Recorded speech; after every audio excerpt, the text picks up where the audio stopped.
നമസ്കാരം.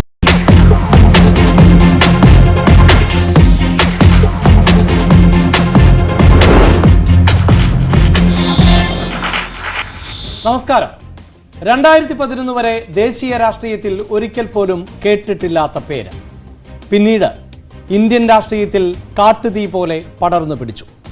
അഴിമതിയെ തുടച്ചു നീക്കാൻ ചൂലുമായി ഇറങ്ങിയ അരവിന്ദ് കെജ്രിവാളും സംഘവും രാജ്യതലസ്ഥാനത്ത് അധികാരത്തിൽ എത്തിയത് കണ്ണടച്ചു തുറക്കുന്ന വേഗത്തിൽ ആയിരുന്നു. 3 വട്ടം തുടർച്ചയായി ഡൽഹി ജനത ഭരണം കെജ്രിവാളിനെ വിശ്വസിച്ച് ഏൽപ്പിച്ചു. അഴിമതിരഹിത പ്രതിച്ഛായയും സാധാരണക്കാർക്കായുള്ള ജനക്ഷേമ പദ്ധതികളുമാണ് കെജ്രിവാളിനെയും AAPയെയും വേറിട്ട് നിർത്തിയത്. ആ കെജ്രിവാളും AAPയും ഇപ്പോൾ അഴിമതി ആരോപണത്തിന്റെ നിഴലിൽ ആണ്. 2021 മദ്യനയ അഴിമതി കേസിൽ ആണ് എൻഫോഴ്സ്മെന്റ് ഡയറക്ടറേറ്റ് കെജ്രിവാളിനെ അറസ്റ്റ് ചെയ്തത്. ഇപ്പോൾ കെജ്രിവാളിനെ 6 ദിവസത്തേക്ക് കസ്റ്റഡിയിൽ വിട്ടിരിക്കുകയാണ്. ലോക്സഭാ തെരഞ്ഞെടുപ്പ് പടിവാതിക്കൽ എത്തി നിൽക്കെ കെജ്രിവാളിന്റെ അറസ്റ്റ് രാഷ്ട്രീയമായി ആർക്ക് അനുകൂലമാകും? ദ ഇലക്ഷൻ ചാനൽ പരിശോധിക്കുന്നു. എല്ലാ പ്രേക്ഷകർക്കും സ്വാഗതം.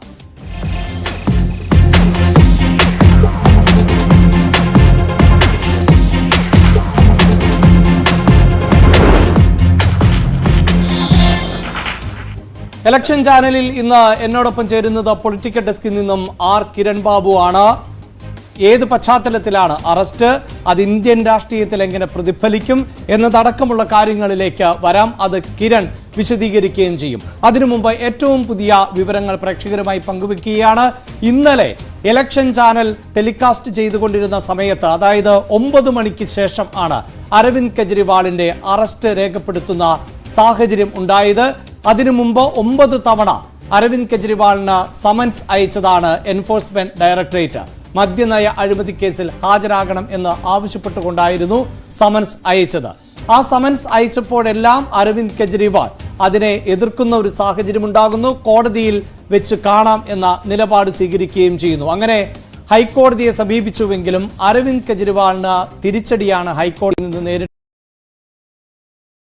ഒരു ഉത്തരവിറ ഹൈക്കോടതി തയ്യാറായില്ല. മാത്രവുമല്ല, കേസ് പിന്നീട് ഏപ്രിൽ 2-ാം വാരത്തിലേക്ക് മാറ്റിവെക്കുകയും ചെയ്ത പശ്ചാത്തലമുണ്ടാകുന്നു. ഇതിന് തൊട്ടു പിന്നാലെ ആയിരുന്നു എൻഫോഴ്സ്മെന്റ് ഡയറക്ടറേറ്റ് ഉദ്യോഗസ്ഥർ അരവിന്ദ് കെജ്രിവാളിന്റെ വസതിയിലേക്ക് എത്തിയത്. വസതിയിൽ എത്തുക മാത്രമല്ല, 2 മണിക്കൂറിനകം തന്നെ അറസ്റ്റ് രേഖപ്പെടുത്തുകയും ചെയ്തു. ഈ ഒരു പശ്ചാത്തലത്തിൽ ആയിരുന്നു രാഷ്ട്രീയമായ നാടകങ്ങൾക്ക് തുടക്കമാകുന്നത്. പ്രത്യേകിച്ച് വലിയ പ്രതിഷേധം രാജ്യതലസ്ഥാനമായ ഡൽഹിയിൽ അരങ്ങേറി. AAP പ്രവർത്തകർ കൂട്ടമായി പ്രതിഷേധം ഉയർത്തിക്കൊണ്ട് രംഗത്ത് എത്തുന്ന സാഹചര്യവും ഉണ്ടാകുന്നു. അതിന്റെ തുടർച്ച ഇപ്പോഴും ഡൽഹിയിൽ കാണാം. ഡൽഹിയിൽ അതിശക്തമായ പ്രതിഷേധം AAP പ്രവർത്തകരുടെ ഭാഗത്ത് നിന്ന് തുടരുന്ന പശ്ചാത്തലം ആണ് ഉള്ളത്. അവർ മുദ്രാവാക്യങ്ങൾ മുഴക്കുന്നുണ്ട്. നരേന്ദ്രമോദി സർക്കാരിനെതിരെ മുദ്രാവാക്യങ്ങൾ മുഴക്കുന്നു.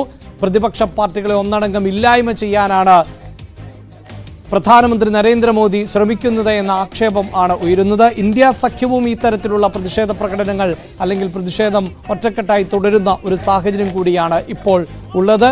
ഡൽഹിയിൽ നിന്ന് അടക്കം അതിശക്തമായ പ്രതിഷേധം ഉയരുമ്പോൾ രാജ്യത്ത് കേരളത്തിൽ ഉൾപ്പെടെയുള്ള സംസ്ഥാനങ്ങളിലും ഇതുമായി ബന്ധപ്പെട്ട് പ്രതിഷേധങ്ങൾ അലയടിക്കുന്നുണ്ട്. അതിനിടെയായിരുന്നു ഈ കേസ് സുപ്രീം കോടതി പരിഗണിക്കുന്നതിന് വേണ്ടിയിട്ട് AAP സമീപിച്ചത്. എന്നാൽ വളരെ പെട്ടെന്ന് തന്നെ സുപ്രീം കോടതിയിൽ നിന്ന് ഹർജി പിൻവലിക്കുന്ന സമീപനം AAPയുടെ ഭാഗത്ത് നിന്നുണ്ടായി. കാരണം ഇങ്ങനെയൊരു വിഷയം സുപ്രീം കോടതിയിലേക്ക് എത്തിയാൽ കീഴ്ക്കോടതിയെ സമീപിക്കുമെന്ന നിലപാടായിരിക്കും സുപ്രീം കോടതി സ്വീകരിക്കുക എന്നതിൻ്റെ അടിസ്ഥാനത്തിലാണ് പിന്നീട് വിചാരണ കോടതിയിലേക്ക് വിഷയം എത്തുകയും ഇന്ന് വിചാരണ കോടതിയിൽ EDയും അതോടൊപ്പം തന്നെ അരവിന്ദ് കെജ്രിവാളും കൃത്യമായ വാദമുഖങ്ങൾ ഉന്നയിക്കുകയും ചെയ്തു. അതിൽ 10 കോടി രൂപയുടെ അഴിമതി കൃത്യമായി നടന്നിട്ടുണ്ട്. 10 കോടി രൂപ AAP കൈപ്പറ്റിയിട്ടുണ്ട്. അതിന് നേതൃത്വം നൽകിയത് മുഖ്യമന്ത്രിയായ അരവിന്ദ് കെജ്രിവാൾ ആണ് എന്ന സമീപനം ED സ്വീകരിക്കുന്നു. അതുമായി ബന്ധപ്പെട്ട തെളിവുകളുണ്ട് എന്ന് വ്യക്തമാക്കുന്നു.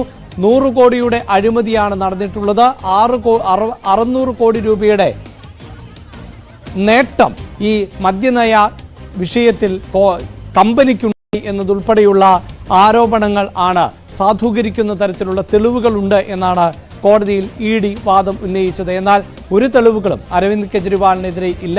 അരവിന്ദ് കെജ്രിവാളിനെ അറസ്റ്റ് ചെയ്യേണ്ട സാഹചര്യം ഉണ്ടായിരുന്നില്ല തുടങ്ങിയ വാദങ്ങൾ ആയിരുന്നു കെജ്രിവാളിന്റെ അഭിഭാഷകൻ ഇന്ന് പ്രധാനമായും ഉന്നയിച്ചത്. എന്തായാലും മണിക്കൂറുകൾ നീണ്ട വാദപ്രതിവാദങ്ങൾക്കൊടുവിലാണ് ഏറ്റവും ഒടുവിൽ വിചാരണ കോടതി 6 ദിവസത്തെ കസ്റ്റഡിയിലേക്ക് അരവിന്ദ് കെജ്രിവാളിനെ വിട്ടിട്ടുള്ളത്. ഏറ്റവും പുതിയ വിവരങ്ങൾ എന്നത്, ഏറ്റവും ഒടുവിലത്തെ വിവരങ്ങൾ എന്നത് ഇതാണ്. ഇലക്ഷൻ ചാനൽ ആരംഭിക്കുമ്പോൾ പ്രേക്ഷകരുമായി പങ്കുവെക്കാനുള്ളത് ഈ ഏറ്റവും പുതിയ ഡേറ്റ തന്നെയാണ്. വ്യാപകമായ പ്രതിഷേധം ഡൽഹിയിൽ നടന്നു. അതിൻ്റെ ദൃശ്യങ്ങളടക്കം പ്രേക്ഷകർക്ക് കാണാൻ സാധിക്കുന്നുണ്ട്.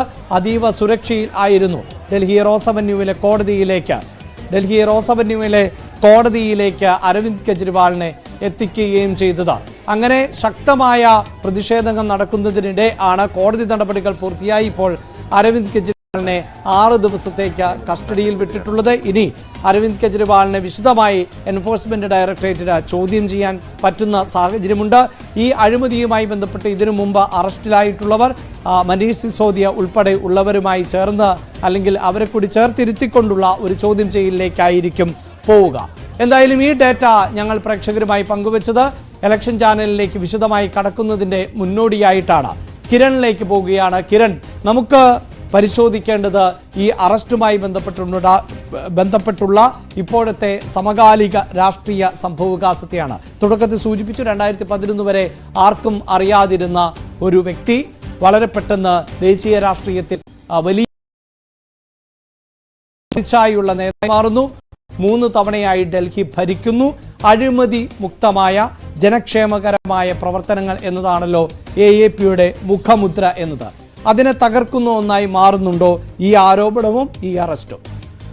അഭിലാഷ്, യഥാർത്ഥത്തിൽ ഇന്ത്യൻ രാഷ്ട്രീയത്തിൽ തന്നെ ഒരു മഹാത്ഭുതമാണ് ഈ അരവിന്ദ് കെജ്രിവാൾ എന്ന രാഷ്ട്രീയ നേതാവിൻ്റെ വളർച്ചയും അദ്ദേഹത്തിൻ്റെ പാർട്ടി രൂപീകരണവും. ആ പാർട്ടി രൂപീകരിച്ച് കൃത്യം 1 വർഷവും 1 മാസവും കഴിയുന്നതിനുള്ളിൽ തന്നെ ഡൽഹിയിലെ മുഖ്യമന്ത്രിയായി മാറുന്നുമെല്ലാം. അരവിന്ദ് കെജ്രിവാൾ നേരത്തെ ഈ ഒരു RTI ആക്ടിവിസ്റ്റ് ഒക്കെ ആയിരുന്നു. ഡൽഹിയിലൊക്കെ നമ്മൾ വർക്ക് ചെയ്യുമ്പോൾ അവിടുത്തെ INSലെ എല്ലാ പത്ര ഓഫീസുകളിലും വന്ന് RTIയിലൂടെ എടുത്ത വിവരങ്ങളൊക്കെ നൽകി പോകുന്ന ഒരാളായിരുന്നു. പലപ്പോഴും കളിയാക്കിയൊക്കെ പിന്നീട് മുഖ്യമന്ത്രിയായപ്പോൾ ആളുകൾ പറയുമായിരുന്നു, പണ്ട് ഓഫീസിൽ റിലീസുമായി വരുമ്പോൾ പുറത്ത് ബോക്സിലിട്ട് എന്ന് പറഞ്ഞ പലരുമുണ്ട്. പിന്നീട് അദ്ദേഹത്തിൻ്റെ ഇൻ്റർവ്യൂവിന് വേണ്ടി ആ മാധ്യമപ്രവർത്തകർക്ക് തന്നെ കാത്തു നിൽക്കേണ്ടി വന്ന അവസ്ഥയെന്നൊക്കെ. അവിടെ നിന്ന് അഴിമതി വിരുദ്ധ പോരാട്ടത്തെ ഒരു വലിയ ആയുധമാക്കി അന്നാ ഹസാരെ മൂവ്മെന്റ് ഭാഗമായി വന്നു.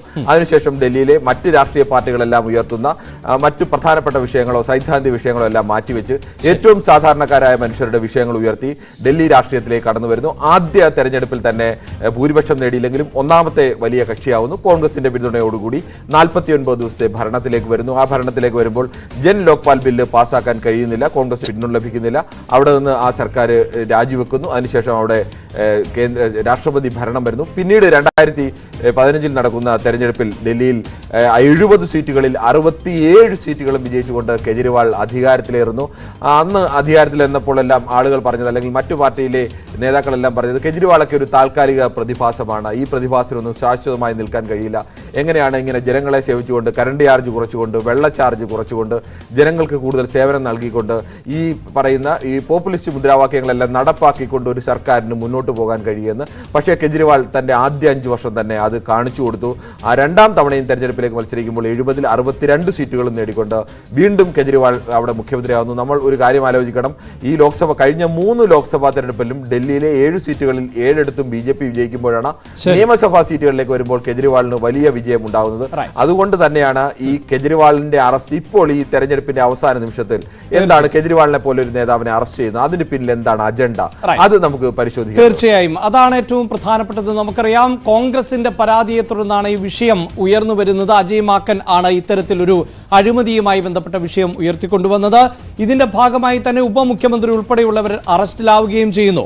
9 തവണ ED നോട്ടീസ് അയച്ചിട്ടും ഹാജരാകാതിരിക്കുമ്പോൾ സ്വാഭാവികമായും ശക്തമായൊരു നടപടി കേന്ദ്ര ഏജൻസിയിൽ നിന്നുണ്ടാകും എന്ന് നമുക്ക് മനസ്സിലാക്കാം. അതിൽ എടുത്തു പറയേണ്ട ഒന്ന്, ലോക്സഭാ തെരഞ്ഞെടുപ്പ് ആസന്നമായിരിക്കുന്ന സാഹചര്യത്തിൽ ആണ് ഈ അറസ്റ്റ് ഉണ്ടാകുന്നത്. എന്നാൽ ലക്ഷ്യം വരുന്ന നിയമസഭാ തെരഞ്ഞെടുപ്പോ എന്നതാണ് ഞങ്ങൾ ചർച്ച ചെയ്യുന്നത്. അതിന് കാരണം അറസ്റ്റ് പോലെയുള്ള നടപടികൾ ഉണ്ടാകുമെന്നറിഞ്ഞിട്ടും എന്തുകൊണ്ട് EDക്ക് മുന്നിൽ ഹാജരായില്ല എന്നുള്ളത് ഒരു ചോദ്യം. മറ്റൊരു ചോദ്യമായി വരുന്നത്, BJP നേതൃത്വം നൽകുന്ന NDA സർക്കാർ ലക്ഷ്യം വെക്കുന്നത് ഈ ലോക്സഭാ തെരഞ്ഞെടുപ്പാണോ കിരൺ?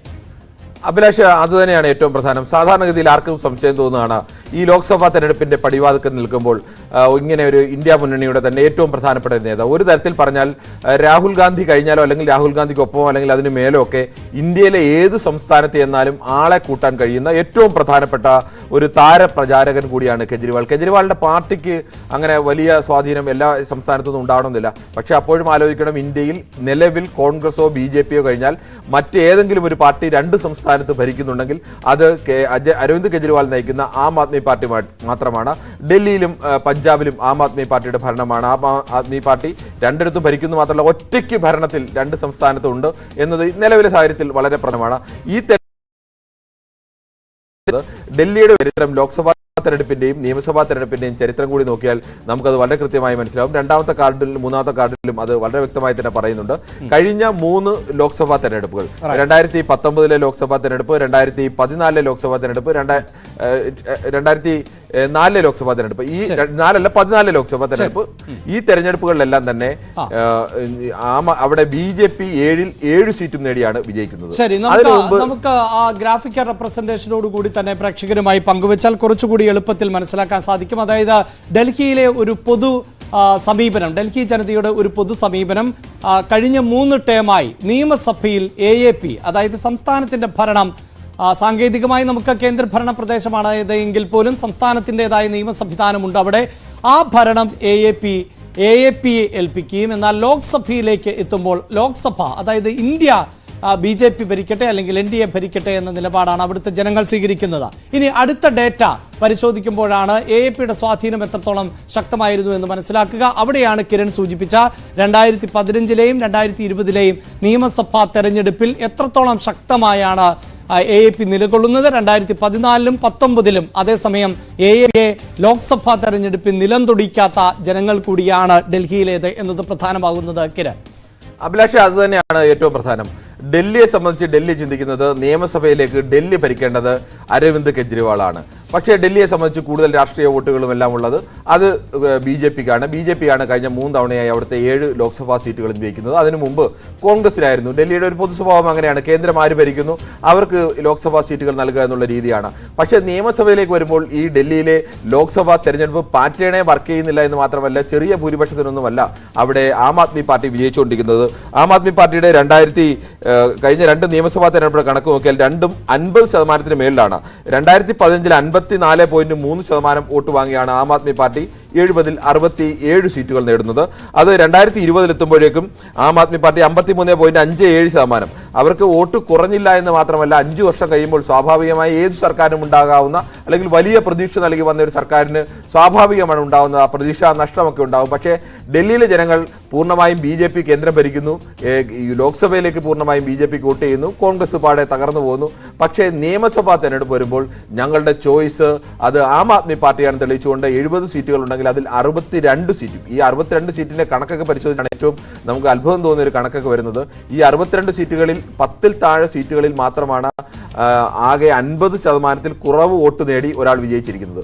ബാക്കി എല്ലാ സ്ഥലത്തും 50% മേൽ മുതൽ 75% വരെ വോട്ട് നേടിയ സ്ഥാനാർത്ഥികളൊക്കെ ഉണ്ട്. അങ്ങനെ ഡൽഹിക്കാർ ആകെ വോട്ട് ചെയ്യുന്നെങ്കിൽ 2-ൽ ഒരാൾ കൂടുതൽ അല്ലെങ്കിൽ 4-ൽ 3 പേരും വോട്ട് ചെയ്യുന്ന പാർട്ടിയായി ആം ആദ്മി പാർട്ടിയുണ്ട്. ഇങ്ങനെ 98-ലാണ് അവസാനമായി BJPക്ക് ഡൽഹിയിൽ അധികാരം കിട്ടിയെന്ന് ആലോചിക്കണം.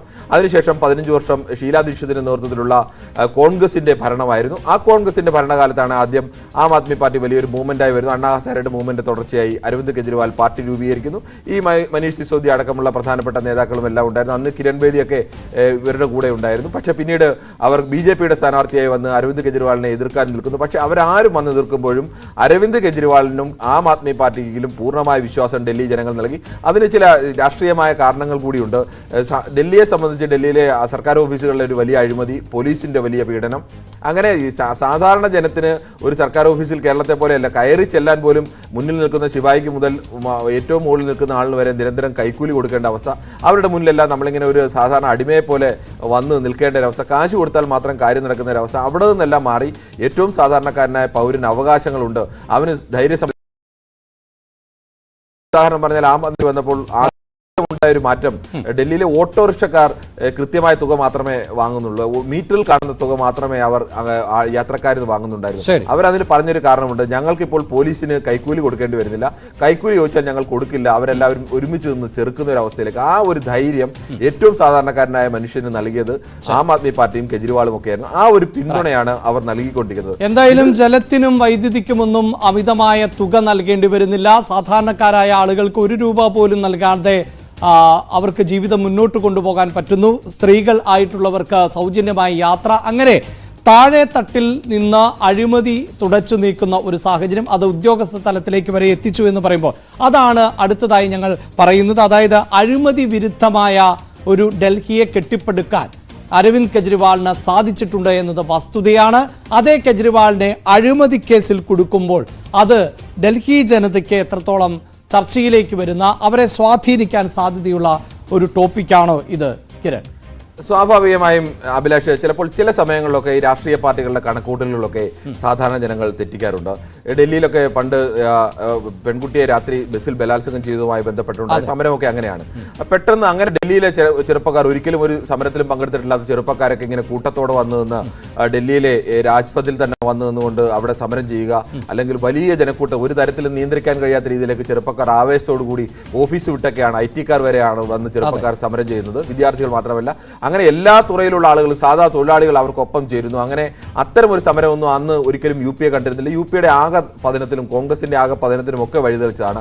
ഈ അരവിന്ദ് കെജ്രിവാളിന്റെ ഒരു പ്രധാനപ്പെട്ട പ്രത്യേകത, മനീഷ് സിസോദിയെ അറസ്റ്റ്, ഇപ്പോൾ പലരും ചോദിക്കാറുണ്ട് 9 തവണ അദ്ദേഹത്തിന് സമൻസ് നൽകിയില്ലേ, എന്നിട്ട് എന്താ അദ്ദേഹം ഹാജരാവാതെ എന്ന്, അദ്ദേഹത്തിന് നിയമം ബാധകമല്ലേ എന്ന്. ഇതേപോലെ നിയമം ബാധകമായ ആളായിരുന്ന അവിടുത്തെ ഡെപ്യൂട്ടി മുഖ്യമന്ത്രിയായിരുന്ന മനീഷ് സിസോദിയ കഴിഞ്ഞ വർഷം ഫെബ്രുവരിയിലാണ് അദ്ദേഹത്തെ അറസ്റ്റ് ചെയ്തത്. ഇപ്പോഴും അദ്ദേഹം ജയിലിൽ തന്നെ കഴിയുന്ന അവസ്ഥയാണുള്ളത്. ഇത് കെജ്രിവാളിന് കൃത്യമായിട്ട് അറിയാം, താൻ ഹാജരായാൽ ഏത് സമയം അറസ്റ്റിലേക്ക് പോകും എന്നതുകൊണ്ടും ആ കേസ് ഏതെങ്കിലും കാലത്ത് വിചാരണ ചെയ്തൊന്നും ഉടനെ ഒന്നും തീരാൻ പോകുന്നില്ല.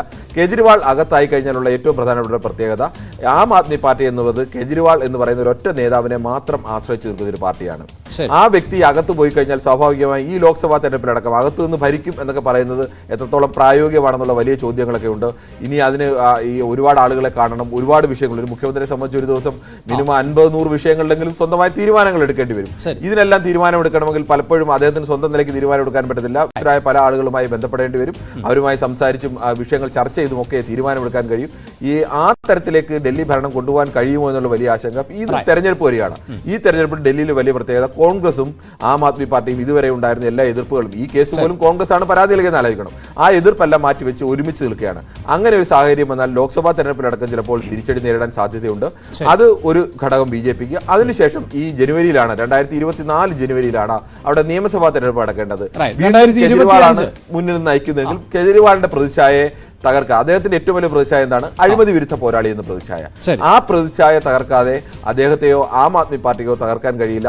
പ്രധാനമായും നമുക്ക് അതിന്റെ രാഷ്ട്രീയം പരിശോധിച്ചാൽ ഈ അറസ്റ്റിന് പിന്നിലെയും ഈ കേസിന് പിന്നിലെയും ഒരു പ്രധാന രാഷ്ട്രീയ ലക്ഷ്യം, അതിന് പിന്നിലെ വസ്തുതകൾ എന്തെന്നുള്ളതല്ല, രാഷ്ട്രീയ ലക്ഷ്യം ഈ അഴിമതി വിരുദ്ധ പ്രതിച്ഛായ തകർക്കുക എന്നുള്ളത് തന്നെയാണ്. ശരി, ഈ അഴിമതി വിരുദ്ധ പ്രതിച്ഛായ എന്ന് പറയുമ്പോൾ തന്നെ ഇപ്പോൾ വലിയ ചർച്ചയായി ദേശീയ രാഷ്ട്രീയത്തിൽ നിലനിൽക്കുന്ന ഒന്ന് ഇലക്ട്രൽ ബോണ്ടുമായി ബന്ധപ്പെട്ട വിഷയങ്ങളായിരുന്നു. അതിൽ ആരോപണം നേരിടുന്നത് BJP ആണ്. കാരണം പല കമ്പനികളും 1 രൂപ പോലും ലാഭം കാണിക്കാത്ത കമ്പനികൾ പോലും കോടിക്കണക്കിന് രൂപയുടെ ഇലക്ട്രൽ ബോണ്ട് വാങ്ങി BJPക്ക് ഏറ്റവും കൂടുതൽ സംഭാവന നൽകുന്നു. അങ്ങനെയുള്ള ഒരു വിഷയത്തിൽ നിന്ന് വഴിമാറിപ്പോയോ ഇപ്പോൾ ദേശീയ രാഷ്ട്രീയം? അഭിലാഷ, പലപ്പോഴും രാഷ്ട്രീയത്തിൽ ഉപയോഗിക്കുന്ന ഏറ്റവും ഫലപ്രദമായ തന്ത്രമാണ്, അല്ലെങ്കിൽ സർക്കാർ നിൽക്കുന്ന ആരോപണം വരുന്നു. ആ ഘട്ടത്തിൽ അതിനേക്കാൾ ചർച്ചയാകാൻ പോകുന്ന, അല്ലെങ്കിൽ ഒരു സർക്കാരും എടുക്കാത്ത ചില അസാധാരണ നീക്കങ്ങൾ നടത്തുക, അത് രാഷ്ട്രീയത്തിലെ ഒരു പൊതുതന്ത്രമാണ്. നമുക്ക് ഒരു തരത്തിൽ പറഞ്ഞാൽ അങ്ങനെ വേണമെങ്കിലും വ്യാഖ്യാനിക്കാം. BJP ഇത്രകാലം ഉയർത്തുന്നത് ഇന്ത്യ മുന്നണിയിൽ നിൽക്കുന്ന പ്രധാനപ്പെട്ട രാഷ്ട്രീയ പാർട്ടിയിലെ നേതാക്കളെല്ലാം അഴിമതി കേസുകളിൽപ്പെട്ടവരാണ്, അവർക്കെതിരെയെല്ലാം അഴിമതി കേസുകളുണ്ട്, അഴിമതിക്കാരുടെ ഒരു കൂട്ടുമുന്നണിയാണിത്, അല്ലാതെ രാജ്യത്തിന് വേണ്ടിയുള്ള മുന്നണിയല്ല. BJP അഴിമതി രഹിത ഭരണം കാഴ്ചവെക്കുന്ന ഒരു ഭരണമാണ്.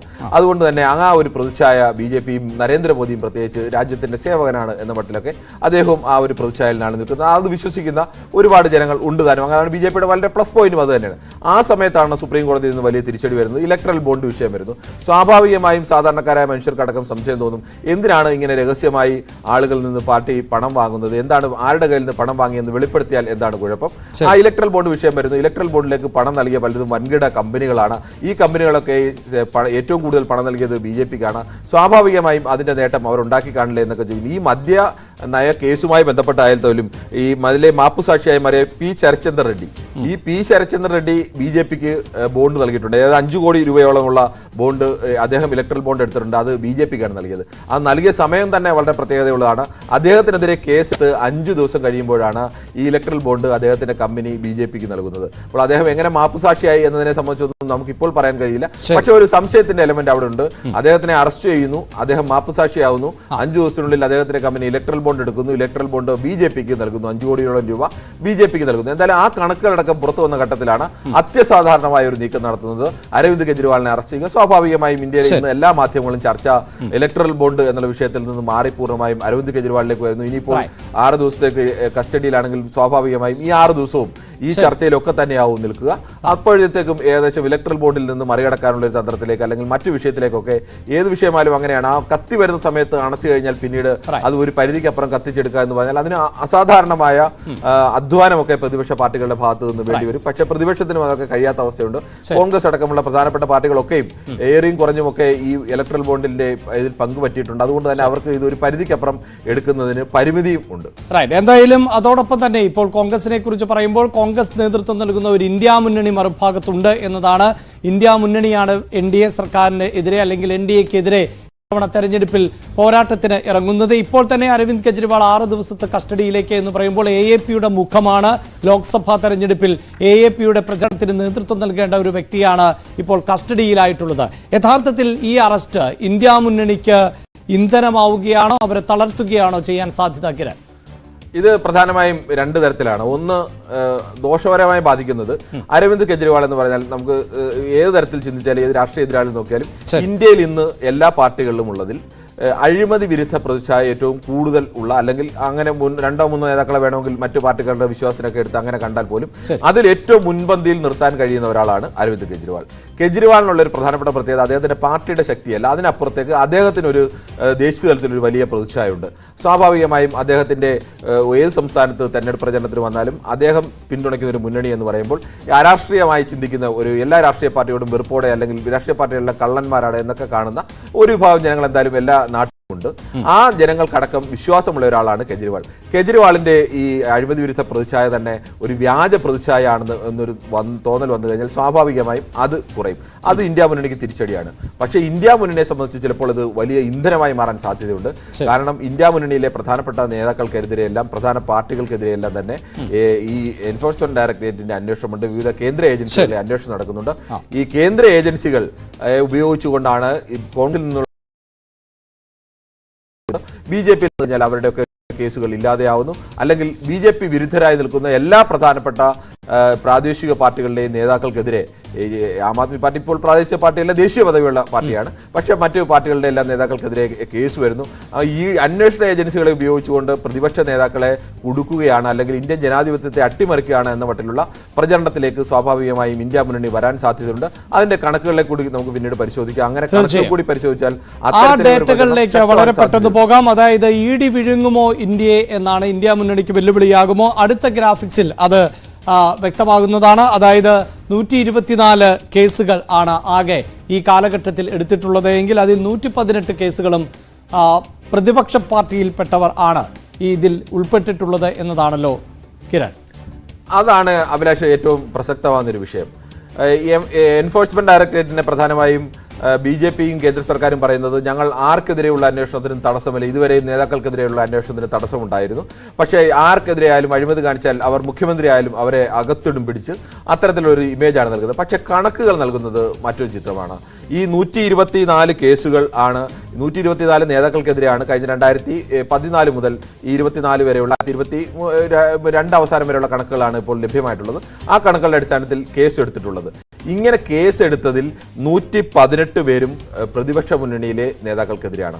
അപ്പോൾ ഇന്ത്യയിൽ ആകെയുള്ള അഴിമതി കേസുകൾ എടുത്തേക്കുന്ന രാഷ്ട്രീയ പാർട്ടിക്ക് നേതാക്കൾക്കെതിരെയുള്ള അഴിമതി കേസുകളിൽ 124-ൽ 118 വരുന്നത് പ്രതിപക്ഷത്തിന്. 95% മേൽ കേസുകളും എടുത്തിരിക്കുന്നത് പ്രതിപക്ഷ പാർട്ടികളുടെ നേരെയാണ്. കോൺഗ്രസിന് നേരെ 24 കേസുകൾ, തൃണമൂൽ കോൺഗ്രസിന് നേരെ 19, NCPക്ക് നേരെ 11, ശിവസേനയ്ക്ക് 8, DMKക്ക് 6, BJD 6, അങ്ങനെ CPMനെതിരെ 2 കേസുകൾ, അങ്ങനെ നിരവധി കേസുകളുണ്ട്. അപ്പോൾ സ്വാഭാവികമായിട്ട് അല്ലെങ്കിൽ മറ്റ് 6 കേസുകൾ BJPക്കെതിരെ എടുത്തിട്ടുണ്ടല്ലോ, നേതാക്കൾക്കെതിരെ എടുത്തിട്ടുണ്ടല്ലോ. ആ കേസുകളുടെ ഒരു ഉദാഹരണം മാത്രം പറഞ്ഞാൽ എങ്ങനെയാണ് ആ കേസ് എടുത്തതെന്ന് കൂടി നമുക്ക് ബോധ്യമാകും. ഒന്ന് എടുത്തേക്കുന്നത് രാജസ്ഥാന്റെ മുൻ മുഖ്യമന്ത്രിയായിരുന്ന വസുന്ധര സിന്ധ്യയുടെ മകൻ ദുഷ്യന്ത് സിംഗിനെതിരെയാണ്. ദുഷ്യന്ത് സിംഗിനെതിരെ EDയുടെ കേസുണ്ട്. അദ്ദേഹത്തെ ED റെയ്ഡ് നടത്തുകയും അന്വേഷണം നടത്തുകയും എല്ലാം തുടരുകയാണ്. എങ്ങനെയാണ് വസുന്ധര സിന്ധ്യയെ പോലെ ഒരു BJP കേന്ദ്ര നേതൃത്വവുമായി ഇടഞ്ഞു നിൽക്കുന്ന ഒരാൾ അനായാസമായി മുഖ്യമന്ത്രി കസേരയിൽ നിന്ന് മാറ്റുകയും അവരുടെ കൂടെ നിന്നവരടക്കം മാറ്റി നിർത്തുകയും ഒക്കെ ചെയ്യുമ്പോൾ ഒരു തരത്തിലും വസുന്ധര രാജയുടെ ഒരു രീതിയുമൊക്കെ അറിഞ്ഞാലറിയാം. അവർ വലിയ പ്രക്ഷോഭവും കലാപവും ഒക്കെ ഉണ്ടാക്കുന്ന ഒരു സ്ത്രീയാണ്. ആ തരത്തിലേക്കൊക്കെ പ്രതികരിക്കുന്ന ഒരു നേതാവ് കൂടിയാണ്. പക്ഷേ വളരെ അനായാസമായി മാറ്റം വരുന്നു. അങ്ങനെയാണ് ചില BJP നേതാക്കൾക്കെതിരെയൊക്കെയുള്ള കേസുകളുള്ളത്. പക്ഷേ ഈ BJPയിലേക്ക് വന്ന ചില നേതാക്കൾ കൂടിയുണ്ട്. അശോക് ചവാന്റെ കാര്യം കോൺഗ്രസിൽ നിന്ന് BJPയിലേക്ക് വന്നു. ഏറ്റവും വലിയ ഉദാഹരണം അജിത് പവാറിൻ്റെതാണ്. അജിത് പവാറിനെതിരെ എൻഫോഴ്സ്മെന്റ് ഡയറക്ടറേറ്റിന്റെ കേസ് അടക്കമുള്ള നിരവധി കേസുകൾ, CBI കേസുകളും എല്ലാം വരുന്നു. റെയ്ഡ് നടത്തുന്നു. അദ്ദേഹം അറസ്റ്റിന്റെ വക്കിൽ നിൽക്കുന്നു. അപ്പോഴാണ് അദ്ദേഹം മഹാരാഷ്ട്രയിൽ ആദ്യം BJPയുടെ കൂടെ പോകുന്നത്. അതിനുശേഷം പിന്നീട് അദ്ദേഹത്തിന് നേരെയുള്ള കേസുകളൊന്നും തന്നെ ഏതെങ്കിലും തരത്തിൽ മുന്നോട്ട് പോകുന്നില്ല. സമാനമായ രീതിയിൽ തന്നെയാണ് TMCയുടെ നേതാവ് സുവേന്ദു അധികാരിക്കെതിരെയുള്ള കേസ് വരുന്നു. സുവേന്ദു അധികാരിക്കെതിരെ ശാരദ ചിട്ടി ഫണ്ടിന്റെ കേസ് വരുന്നു. അതും പിന്നീടൊന്നും വരുന്നില്ല. ഹിമന്ത് വിശ്വ ശർമ്മ കോൺഗ്രസിന്റെ നോർത്ത് ഈസ്റ്റിലെ ഏറ്റവും പ്രധാനപ്പെട്ട നേതാവായിരുന്നു. അയാൾ കോൺഗ്രസ് വിട്ട് BJPയിലേക്ക് 2014-15 കാലത്ത് അദ്ദേഹത്തിന്റെ വീട്ടിൽ റെയ്ഡ് നടത്തുകയും അദ്ദേഹത്തിനെ ചോദ്യം ചെയ്യുകയും എല്ലാം ചെയ്തതാണ്. പക്ഷെ അദ്ദേഹം BJPയിലേക്ക് വന്നു, അസമിന്റെ മുഖ്യമന്ത്രിയാവുന്നു. അതോടുകൂടി അദ്ദേഹത്തിനെതിരെയുള്ള കേസുകളെല്ലാം തന്നെ ഇല്ലാതാവുന്നു. അങ്ങനെ ഒരു ദീർഘമായ പട്ടിക തന്നെ എടുക്കാം. BJPയിലേക്ക് വന്നാൽ ഒരു തമാശയൊക്കെ ആളുകൾ പറയുന്നത് ED കേസിൽ നിന്ന് രക്ഷപ്പെടാൻ ഒറ്റ മാർഗ്ഗം മാത്രമേ ഉള്ളൂ, അത് BJPയിലേക്ക് ചേരുക എന്നുള്ളതാണ്. പക്ഷേ ഇതൊക്കെ പറയുമ്പോഴും ഈ കണക്കുകൾ പരിശോധിക്കുമ്പോൾ നമുക്കിപ്പോൾ അങ്ങനെ ചേർന്നുകൊണ്ട് മാറിയെന്ന് ഒന്നും നമുക്ക് പറയാൻ കഴിയില്ല. പക്ഷേ കണക്കുകൾ പരിശോധിച്ചാൽ അത്തരം ഉദാഹരണങ്ങൾ എത്രയെങ്കിലും ചൂണ്ടിക്കാണിക്കാനുണ്ട്. ഈ കേസ് എടുത്തേക്കുന്നത് ബഹുഭൂരിപക്ഷവും പ്രതിപക്ഷ പാർട്ടികളുടെ നേതാക്കൾക്ക് നേരെയാണ്. ഇപ്പോൾ ഇന്ത്യ മുന്നണിയിൽ നിൽക്കുന്ന എല്ലാ പ്രധാനപ്പെട്ട പാർട്ടികളും സ്റ്റാലിനെതിരെയായാലും കേരളത്തിലെ CPMനെതിരെയായാലും NCPക്കെതിരെയായാലും ലാലു പ്രസാദ് യാദവിന്റെ സമാനമായ രീതിയിൽ കേസുകളുണ്ട്. എന്തായാലും അഴിമതിക്കെതിരെ ചൂലെടുത്തിറങ്ങിയ സംഘമാണ് അരവിന്ദ് കെജ്രിവാളും AAPയും. ആ അരവിന്ദ് കെജ്രിവാളിന്റെയും AAPയുടെയും മേൽ കരിനിഴൽ വീഴ്ത്തിയ ഒന്നായി മാറിയിട്ടുണ്ട് മദ്യനയ അഴിമതി കേസ്. അതിൽ ആണ് ഇപ്പോൾ എൻഫോഴ്സ്മെന്റ് ഡയറക്ടറേറ്റ് അറസ്റ്റ് രേഖപ്പെടുത്തുകയും അരവിന്ദ് കെജ്രിവാൾ കസ്റ്റഡിയിലാവുകയും ചെയ്തിട്ടുള്ളത്. പക്ഷേ ഈ അഴിമതിയിൽ അരവിന്ദ് കെജ്രിവാളിന് പങ്കുണ്ടോ, അത് അഴിമതിയാണോ എന്നതെല്ലാം അന്തിമമായി നിശ്ചയിക്കേണ്ടത് കോടതിയാണ്. ആ കോടതി വിധി വരുന്നതുവരെ ഈ സംശയത്തിന്റെ നിഴലിൽ ആയിരിക്കും കെജ്രിവാളും AAPയും എന്നതിൽ തർക്കമില്ല. അത് രാഷ്ട്രീയത്തിൽ എങ്ങനെ വരും കാലങ്ങളിൽ പ്രതിഫലിക്കും എന്നത് കണ്ടറിയണം. ഇലക്ഷൻ ചാനൽ പൂർണ്ണമാകുന്നു. നമസ്കാരം.